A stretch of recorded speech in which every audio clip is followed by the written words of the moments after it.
হাসিনা সরকারের পতনের পর থেকেই বাংলাদেশ জুড়ে তৈরি হয়েছে নৈরাজ্যের পরিবেশ। এই আঁচ পড়েছে পড়শি দেশের শিক্ষাঙ্গনেও। এই আবহে ঢাকা বিশ্ববিদ্যালয়ের উপাচার্যের সঙ্গে বৈঠকে পাকপন্থী ছাত্র সংগঠন ইসলামী ছাত্র শিবিরের অংশগ্রহণ করায় সেখান থেকে ওয়াকআউট করল বামপন্থী সংগঠনগুলোর একাংশ। এই সংগঠনগুলো হলো জাসাদ ছাত্রলীগ, সমাজতান্ত্রিক ছাত্র ফ্রন্ট ও ছাত্র ইউনিয়নের একাংশ।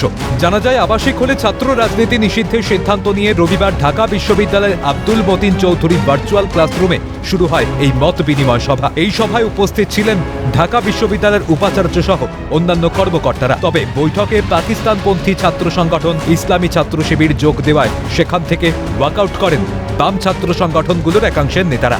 ছাত্র ইউনিয়নের কেন্দ্রীয় সংসদের নেতারা জানিয়েছেন, গণহত্যাকারী সংগঠন ঢাকা বিশ্ববিদ্যালয়ে তার কার্যক্রম পরিচালনার এখতিয়ার রাখে না, কিন্তু বারবার তাদের আমন্ত্রণ জানানো হচ্ছে, সেটির বিরোধিতা করছে প্রশাসনের কাছে। আমরা এর সুস্পষ্ট ব্যাখ্যা চাইছি। ওয়াকআউট করার কারণ হচ্ছে যে বারবার করে ইসলামী ছাত্র শিবির, যারা কিনা 90-এর যে সামাজিক চুক্তি, সেই সামাজিক চুক্তি অর্থাৎ পরিবেশ পরিষদের আন্ডারে একটি নিষিদ্ধ সংগঠন, তারা কিভাবে করে কোনো ধরনের প্রক্রিয়া ছাড়া এই ক্যাম্পাসে নর্মালাইজড হয়ে গেল এবং এই ক্যাম্পাসের প্রতিটি প্রোগ্রামে তারা অংশগ্রহণ করছে এবং তারা চিহ্নিত রাজাকারদের, চিহ্নিত পাকিস্তানপন্থী নেতাদেরকে এখানে সেলিব্রেট করার রাজনীতি করছে।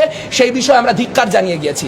আমরা বলতে চাই যে ছাত্র শিবিরকে যদি নরমালাইজ করতে হয়, ছাত্র শিবিরকে যদি ক্যাম্পাসের রাজনীতিতে ফেরাতে হয়, তাহলে এই প্রক্রিয়ার মাধ্যমে বারবার প্রতারণার কাজের দায় নিব না।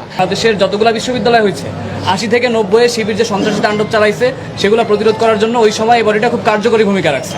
চট্টগ্রাম বিশ্ববিদ্যালয় খেয়াল করবেন, শিবিরকে পরিবেশ পরিষদে ডাকা হয়েছে, তারা আসে নাই, তারা বিরোধিতা করছে এবং অসংখ্য নিউজ আমি নিজে সার্চ করছি। বিশ্ববিদ্যালয় আর্কাইভেও নিশ্চয়ই পরিবেশ পরিষদের ডকুমেন্ট আছে। এমনকি আওয়ামী লীগের আমলেও ওই সময় প্রশাসন বিভিন্ন সময় মিটিংগুলো করার চেষ্টা করছে, যেগুলোতে আমরা পার্টিসিপেট করি নাই, তো সেভাবে কাজ করে নাই। 80 থেকে 90-এ বাংলাদেশের প্রত্যেকটা ছাত্র সংগঠন শিবিরের দ্বারা আক্রান্ত হয়েছে। এমনি শিবিরকে নিষিদ্ধ করা হয় না।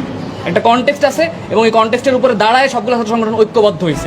ইউনূস সরকারের জামানায় বাংলাদেশে যে মৌলবাদীদের রমরমা বাড়ছে, ঢাকা বিশ্ববিদ্যালয়ের বৈঠকে ইসলামী ছাত্র শিবিরের অংশগ্রহণ তারই প্রমাণ, এমনটাই বলছে আন্তর্জাতিক মহল।